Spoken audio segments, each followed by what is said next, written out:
Bakit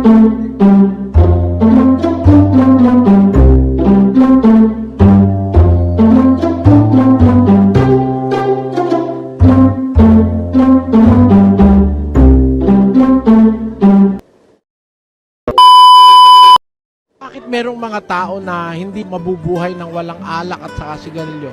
Kasi po naging addict na. Nakaka-addict po yung alak, nakaka-addict ang sigarilyo. Tingnan yung mga drug addict ngayon, nagsasaksak pa nga ng injection eh. Nakaka-addict po yan. Ganito po kasi kahulugan yan. Yung alcohol po, lason po yun sa katawan. Pagka inom ka ng inom ng may alcohol, gaya ng alak, nagkakaroon po ng deposito ng alcohol sa katawan mo.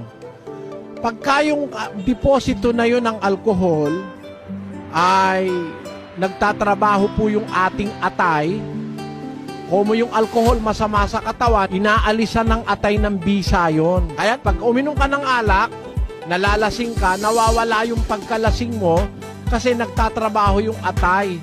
Inaalis niya yung bisa ng alcohol. Kaya naaalis yung pagkalasing mo. Kahit na uminom ka, dumadating ang oras, pag nakapagtrabaho na yung atay, nababawasan na yung alcohol kasi inino-neutralize po nung atay ng ating liver. Pagka naman po nabawasan na yung ating alcohol sa katawan, kung nasanay ka ngayon na parating may alcohol, hahanapin ngayon ng katawan mo na magkaroon ka na naman ng alcohol na ganong karami, iinom ka na naman. Ang tawag po doon sa English, urge, o tawag nung pangangailangan nung laman,